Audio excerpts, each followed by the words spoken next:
toute cette abondance qu'on peut vivre, toute cette abondance, que ce soit matérielle, financier, les personnes qu'on voudrait rencontrer, qu'on n'ose pas, qu'on se dit, bah non, mais moi je ne fais pas partie de leur monde. Pourquoi vous ne feriez pas partie de leur monde? Pourquoi ils ne feraient pas partie du vôtre?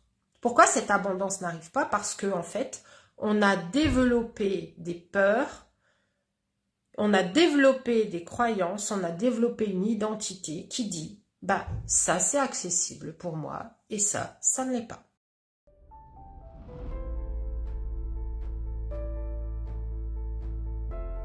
Bonjour à toutes, je vous souhaite un grand bienvenue dans cette vidéo. J'espère que vous allez très bien. Personnellement, j'ai eu un charmant petit virus qui m'a bien embêté la semaine dernière, à tel point que d'ailleurs il y a une cliente qui m'a pas reconnue au téléphone et qui a cru que c'était un imposteur et qui a failli me raccrocher au nez, donc c'était assez rigolo. J'avais vraiment plus ma voix du tout la semaine dernière. Bref, là ça va mieux, donc je suis vraiment heureuse de pouvoir revenir à mes vidéos avec vous. Et aujourd'hui, je voudrais parler de dépendance affective, de drapeau rouge, d'une petite histoire que je voudrais vous partager, qui est mon histoire. En tout cas, une petite partie, mais qui s'est renouvelée tellement de fois parce que j'étais dans un pattern. Et ce pattern, en fait, c'était, je me dispute avec mon compagnon. Je ne sais pas toujours pourquoi on se dispute d'ailleurs. C'est très bizarre parce que il y a beaucoup d'incompréhension en moi, et à ce moment-là, j'ai un petit peu plus d'une vingtaine d'années en fait, et je suis avec le futur papa de mes enfants. Et en fait, je me souviens d'une situation où on se dispute le matin. Je me sens vraiment angoissée, il n'y a pas de communication possible. Il s'en va au travail, il me laisse pour la journée avec toutes mes ruminations, avec toutes mes incompréhensions, avec tous les questionnements qui commencent vraiment à chambouler à l'intérieur de moi, et toutes les émotions horribles. Mais vraiment des émotions que certains d'entre vous connaissent, qui sont l'émotion de « je suis en panique totale, j'ai peur qu'il ne revienne pas, j'ai peur qu'il ne m'aime plus, j'ai peur qu'on se sépare, j'ai peur de me retrouver toute seule ». Et en fait, ce matin-là, quand mon futur mari est parti au travail, je me suis retrouvée toute seule dans mon appartement. On louait un appartement à ce moment-là ensemble. Et on était ensemble depuis pas très longtemps finalement, depuis peut-être 1 an ou 2. Et je me souviens que je suis allée frapper chez ma voisine, qui était une voisine avec qui je m'entendais vraiment très bien, qui était vraiment une jeune femme posée, très ambitieuse elle-même, beaucoup dans son énergie masculine, etc. Je me souviens. Mais bref, elle pouvait en fait me rassurer, donc j'ai toqué à sa porte et je lui ai dit « Est-ce que je peux venir chez toi? Parce que je me sens vraiment pas bien, on s'est disputé ce matin et j'arrive pas à rester toute seule. » Donc elle m'a accueillie chez elle toute la journée, elle a été vraiment très gentille et je me sentais en fait en compagnie, je me sentais rassurée, je me sentais pas toute seule, je me sentais moins paumée. Et en fait, toute la journée, je me suis imaginé que mon compagnon n'allait pas revenir, qu'il allait revenir, que ça allait être la guerre, qu'on ne saurait pas s'expliquer, que ça pouvait être encore pire et qu'on puisse rompre. Bref, je m'imaginais le pire. Et donc, ce qui s'est passé, c'est qu'à la fin de cette journée, mon compagnon est rentré, la bouche en cœur, de son travail, tout souriant. Il a dit bonjour à ma voisine, et comment ça va? T'as bu un café là, c'est bien, etc. Et puis la journée a continué comme si rien ne s'était passé.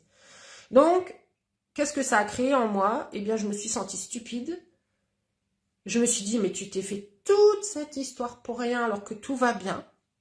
Alors qu'entre nous, tout n'allait pas bien, puisque en fait, il y a des choses qui n'étaient pas acceptables et que je n'ai pas vues sur le moment. Tout ce que j'ai vu, c'est qu'il est revenu. Tout était redevenu comme avant. J'étais rassurée. Je pouvais continuer ma vie de couple et être dans un sentiment de chaleur, de réconfort, parce qu'en fait, tout allait bien. Et j'ai continué comme ça. Et en fait, le nombre de fois où j'ai vécu cette scène, ce qui s'est passé, c'est que j'ai reproduit ça comme un pattern pendant des années. Le nombre d'années a duré 15 ans. Pendant 15 ans, j'ai vécu avec un homme avec qui il n'y avait pas de conversation, avec qui quand il y avait une dispute, il revenait à chaque fois la bouche en cœur, comme si de rien n'était. J'étais celle qui se remettait en question, j'étais celle qui se mettait en quatre pour qu'il n'y ait pas de conflit. Et en fait, j'ai vécu pendant 15 ans dans un couple où il n'y avait donc aucune communication, aucune amélioration non plus, aucune évolution dans le couple. Il fallait que ça reste toujours comme c'était au premier jour.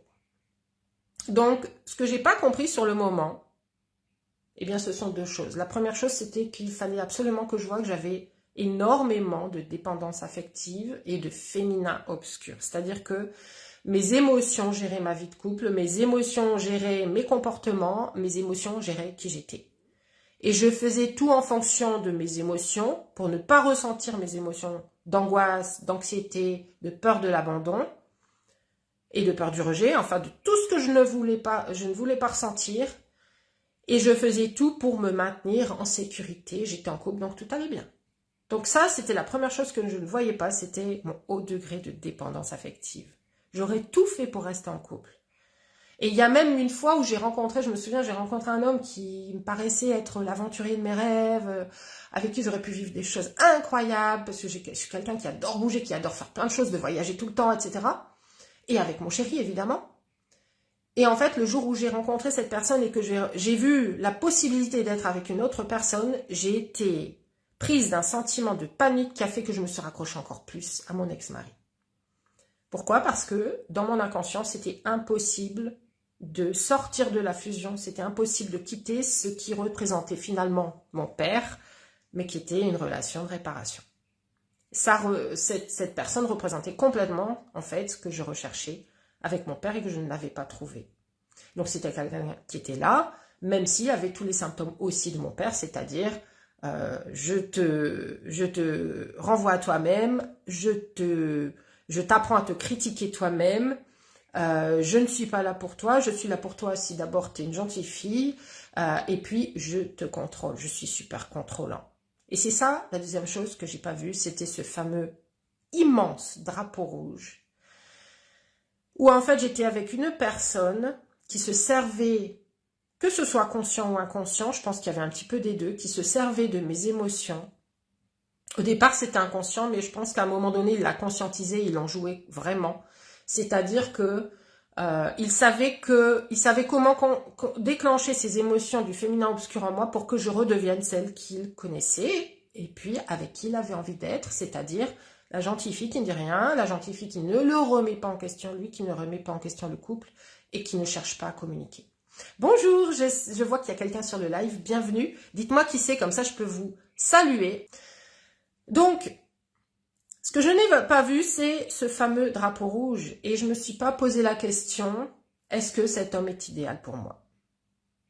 Tout simplement parce que je ne m'étais pas posé la question en amont, qu'est-ce que je veux comme couple?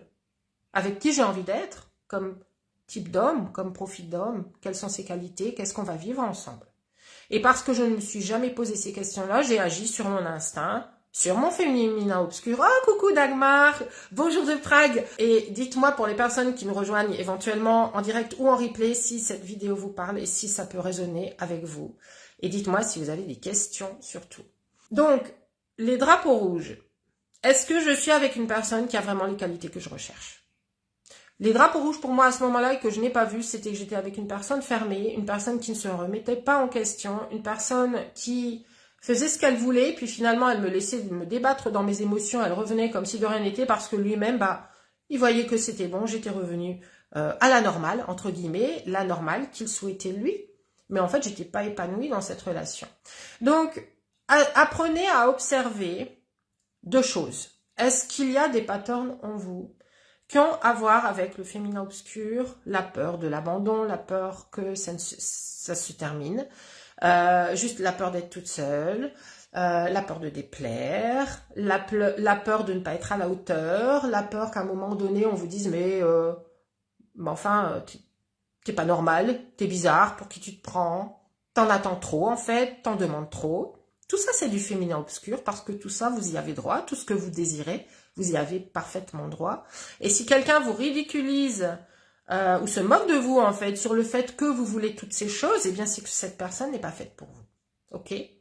La deuxième chose donc, après, est-ce qu'il y a des patterns? Est-ce que du coup vous avez attiré ou est-ce que vous attirez actuellement des personnes qui répondent à ces patterns? Parce qu'il faut savoir que plus vous aurez de féminin obscur, plus vous aurez de peur et plus vous attirez des profils de personnes qui déclenchent ces symptômes, des situations qui déclenchent ces symptômes chez vous, et plus éventuellement vous attirez des personnes qui vous contrôlent à cause de ces symptômes, donc homme contrôlant, homme indisponible, que vous allez percevoir comme indisponible, mais qui en fait voient qu'elles peuvent faire ce qu'elles veulent avec vous, parce que vous reviendrez de toute façon à la personne qu'elles ont rencontrée la première fois, qui est là, qui est disponible, qui est gentille, qui va s'adapter.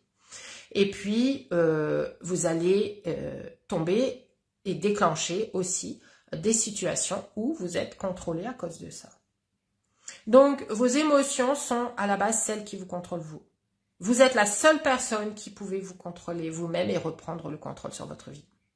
Votre vie relationnelle, votre vie en général, que ce soit dans tous les domaines. C'est vrai que dans les relations amoureuses, c'est là où on va avoir le plus de déclencheurs émotionnels, évidemment, puisque c'est là que les émotions sont les plus impliquées, puisqu'elles se rapportent à toute cette relation qu'on a eue dans l'enfance avec nos parents, avec nos proches, avec les personnes qui étaient importantes pour nous, et que ces schémas-là sont les plus puissants.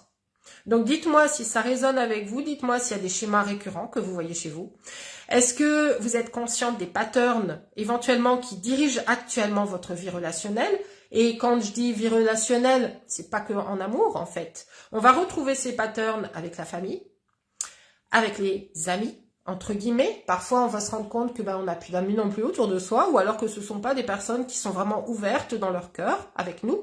Et en fait, quand vous rencontrez des personnes qui ne sont pas vraiment ouvertes dans leur cœur, c'est que vous avez vous-même fermé votre cœur. Quand vous voyez que les personnes ne vous voient pas comme vous voudriez qu'elles vous voient, c'est que vous-même ne vous voyez pas comme vous voudriez vous voir. Peut-être que votre petite fille intérieure domine actuellement. Celle qui a ses émotions, celle qui a ses peurs, justement, celle qui a besoin d'être rassurée et celle qui a besoin de devenir cette femme qui sort de sa chrysalide, qui est vraiment une magnifique déesse. Comme moi, j'ai toujours l'image de la déesse qui sort des eaux. C'est vraiment être dans son féminin lumineux. Et à partir de là, en fait, vous allez être respecté, vous allez attirer des nouvelles personnes, mais seulement à partir du moment où vous allez transformer ces patterns à l'intérieur de vous. Comment vous fonctionnez actuellement? Sur quels automatismes? Parce que tout ça, ça vient de votre système nerveux, de votre inconscient qui veulent vous protéger. Vous protéger de la souffrance, vous protéger de l'abandon, du rejet, de tout ce que vous avez pu ressentir en tant que petite fille, qui était un danger. Et c'est ce que je vois avec les personnes avec lesquelles je travaille, et notamment quand on travaille sur justement ces peurs inconscientes. On voit parfaitement que quelque chose qui peut vous paraître anodin, paraître complètement anodin à votre conscient, quand vous le voyez avec l'œil de votre inconscient, avec l'œil de votre petite fille intérieure, avec l'œil de votre système nerveux, mais c'est un danger imminent. Et il y a des scènes comme ça auxquelles on pense, et combien de fois les personnes me disent « Mais Stéphanie, je pensais même pas que cette scène avait eu un tel impact dans ma vie. » Et en fait, oui. Parce que tout ce qu'on voit à 5 ans a un impact émotionnel de 100% sur la petite fille que vous êtes. Quand vous le regardez avec vos yeux d'une personne de 48 ans, vous dites « non, mais c'est rien ça en fait. C'est rien du tout. » Si, parce que c'est le ressenti que vous avez eu en tant que petite fille de 5 ans, que vous avez associé avec un immense danger, que votre système nerveux a engrangé, comme « Attention, si tu vis à nouveau ça un jour, je vais te montrer que c'est super dangereux, je vais te le rappeler et je vais t'empêcher de t'en approcher. » Et aujourd'hui, même si vous avez 48 ans, 38 ans, peu importe votre âge, votre système nerveux est en train de vous protéger d'une situation qui a créé chez vous cette peur que vous avez ressentie à 5 ans, qui vous paraissait terrifiante. Et quand vous revoyez la scène en tant qu'adulte, en revenant à ce que vous avez vu en tant que petite fille, vous pouvez voir exactement les schémas qu'ils tiennent et votre inconscient peut le voir en direct. Et parce qu'il peut le voir à nouveau en direct et qu'on lui permet de transformer la façon dont il l'a vu et de le reconnecter avec une nouvelle croyance, eh bien, vous vous débarrassez à ce moment-là de ce pattern, de ce schéma qui est récurrent et qui est automatique. Depuis même 48 ans. Et c'est comme ça qu'en 1 heure de temps, les personnes vont changer complètement la façon dont elles se voient, la confiance qu'elles ont en elles, la façon dont elles voient les hommes, la façon dont elles se comportent avec les autres, qui va changer leur relation complètement.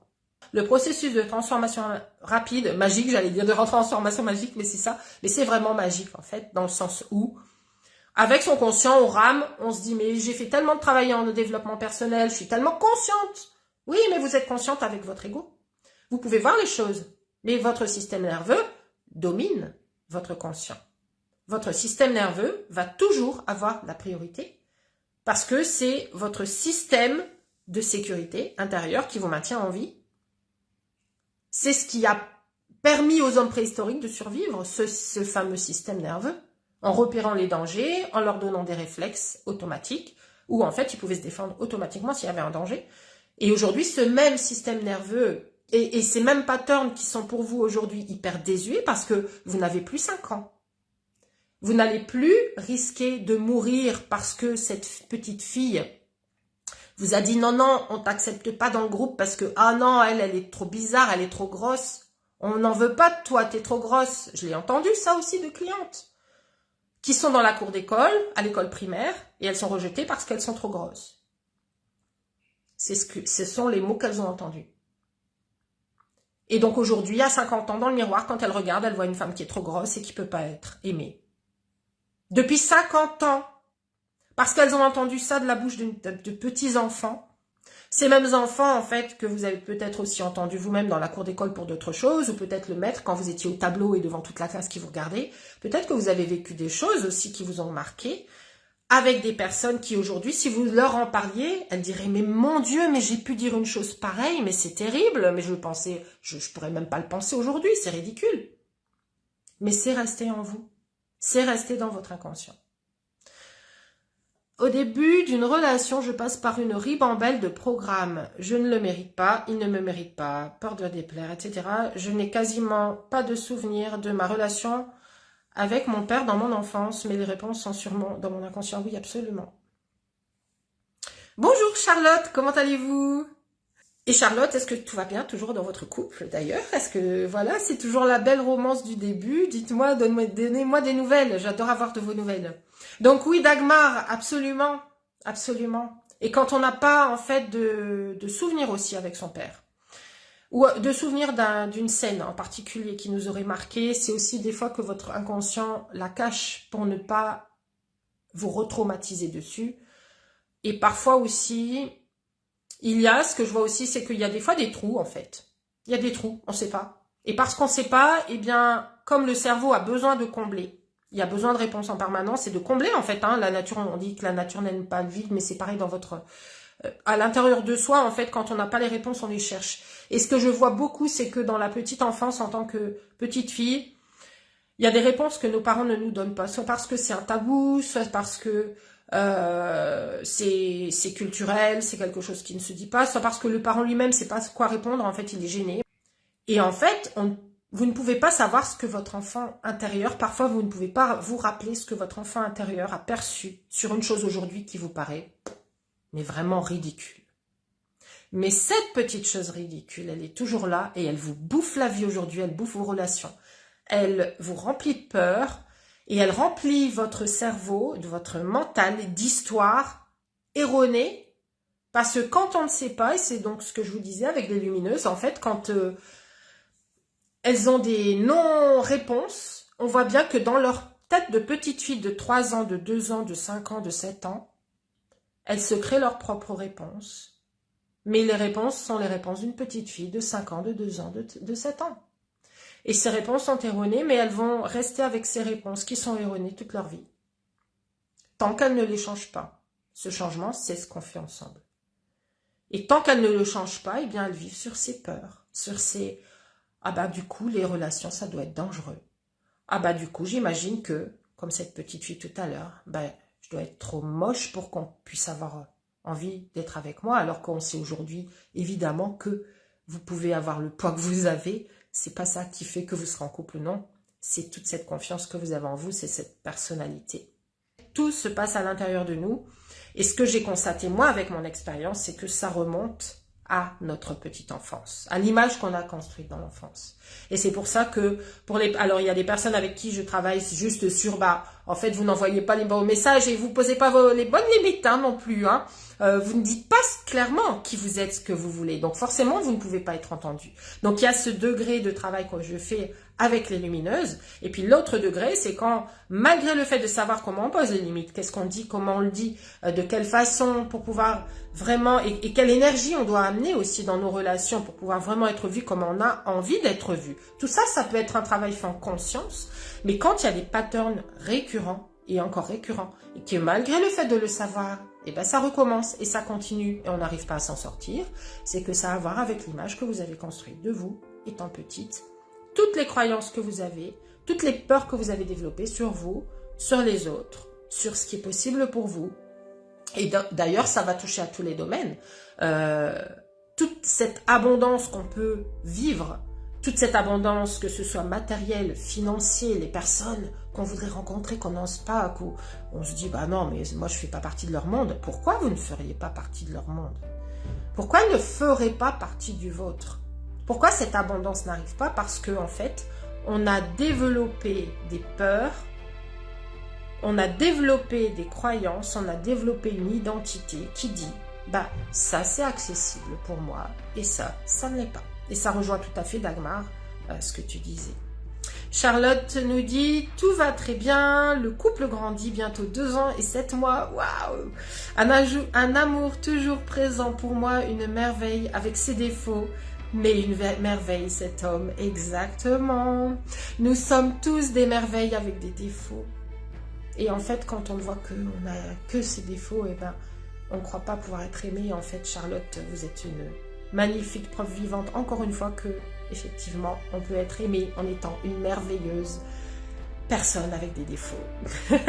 2 ans et 7 mois, mais ça passe tellement vite, c'est un truc de dingue. Un truc de dingue. À chaque fois que j'ai des nouvelles, je me rends compte que, en fait, je croyais que c'était il y a 1 an, et puis non, en fait, ça passe à une vitesse. Bonjour Bibiane, un grand bienvenue dans cette vidéo. Donc, si vous avez des questions, des remarques, bien, posez-les-moi. Ou si vous avez envie de réserver un appel avec moi et de voir ce qui est possible pour vous, il s'agit d'abord d'en discuter, c'est la première étape, et de voir justement quels sont les patterns qui vous tiennent et est-ce que ça peut être changé et en quoi ça peut être changé. Ça, c'est la première question. Avec plaisir, Dagmar, avec plaisir. Je vous embrasse très fort, je vous dis à très bientôt. Ciao, ciao.